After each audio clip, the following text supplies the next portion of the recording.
Assalamualaikum warahmatullahi wabarakatuh. Berjumpa kembali dengan Mimin yang akan membahas alur cerita Badai Pasti Berlalu dan prediksinya untuk kalian semua.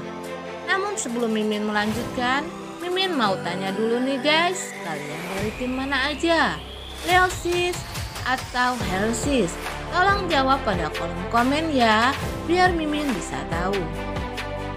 Di episode kali ini semakin seru dan menegangkan serta menarik untuk kita saksikan. Akhirnya Siska harus dioperasi sesar karena Siska yang stres ini tidak dapat mempertahankan janinnya lagi. Dokter menyarankan agar Siska segera dioperasi demi keselamatan Siska dan janin yang ada di dalam kandungannya. Chris dan Johnny yang mengantar Siska ke rumah sakit pun kebingungan dan meminta kepada dokter untuk dicari jalan lain. Namun dokter menolak permintaan Chris dan Johnny karena ini sudah mendesak dan Siska harus segera dioperasi. Johnny yang tidak bisa memutuskan apakah Siska harus dioperasi pun akhirnya menelepon Tante Monique. Johnny mengatakan kepada Tante Monique kalau Siska harus segera dioperasi. Mendengar berita ini Tante Monique langsung stres dan depresi. Sementara itu Tante Monique yang bersama Tante Marissa juga merasa sedih. Tante Marissa dan Tante Monique pun akhirnya ke rumah sakit untuk menandatangani surat perjanjian Siska yang harus dioperasi. Chris pun merasa menyesal karena dulu telah meninggalkan Siska dan Siska kini harus mengalami nasib yang kurang bagus. Namun Johnny menyabarkan Chris kalau ini semua adalah takdir dan bukan salahnya Chris. Sementara itu di scene lain Helmi yang sedang menunggui ibunya di rumah sakit merasa sangat sedih. Helmi ingin meninggalkan ibunya namun tidak tega. Helmi akhirnya menangis melihat nasib ibunya yang kini dirawat di rumah sakit. Sementara itu operasi Siska berjalan dengan lancar. Dan Tante Marissa kini pulang ke rumahnya. Rupanya Tante Marissa ini merasa depresi. Ia marah-marah tanpa alasan kepada Tiara. Tante Marissa mengusir Tiara dari rumahnya. Dan Tiara yang diusir pun merasakan tidak enak hati. Dan Tante Marissa masuk ke kamarnya Leo sambil menangis dan meratapi kepergian Leo. Sementara itu di scene lain, Helmi melihat siaran televisi kalau ada pesawat yang jatuh. Dan Helmi pun melihat Siska berada di sana. Timbullah perasaan Helmi ingin ke Jakarta menemui Siska. Dan di scene yang berbeda juga terlihat Dokter Kori memberi kabar kepada Pak Diki kalau Siska masuk rumah sakit.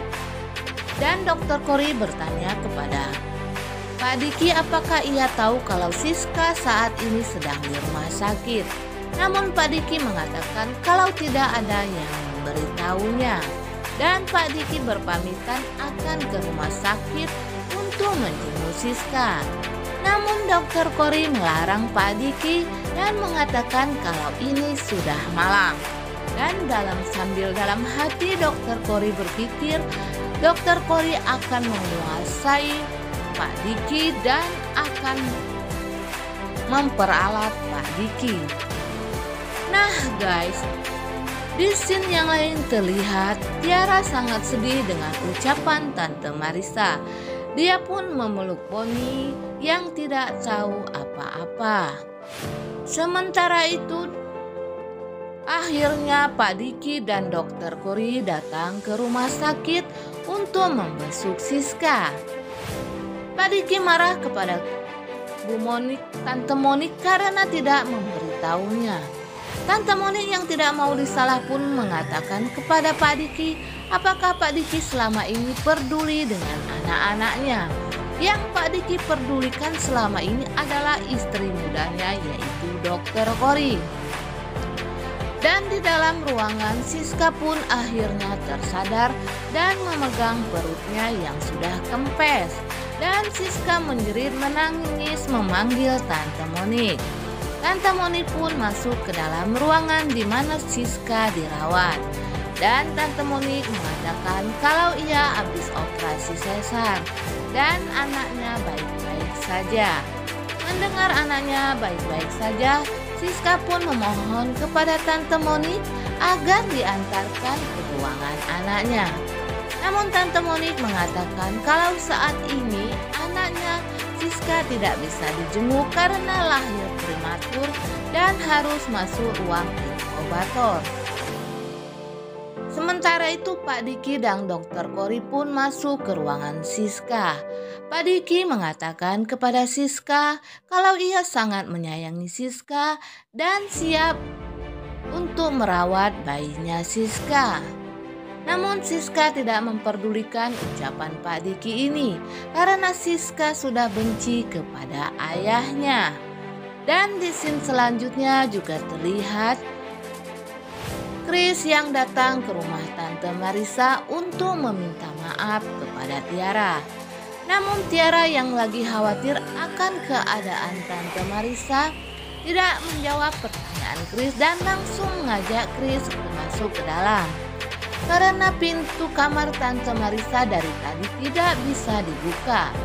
Dan Tiara menyuruh Chris agar mendobrak pintu kamarnya Tante Marissa. Tiara takut terjadi apa-apa terhadap Tante Marissa. Dan Chris pun mendobrak kamar Tante Marissa yang ternyata Tante Marissa memang sedang demam panas. Tante Marissa mengalami stroke ringan akibat stres memikirkan Leo yang meninggal dunia.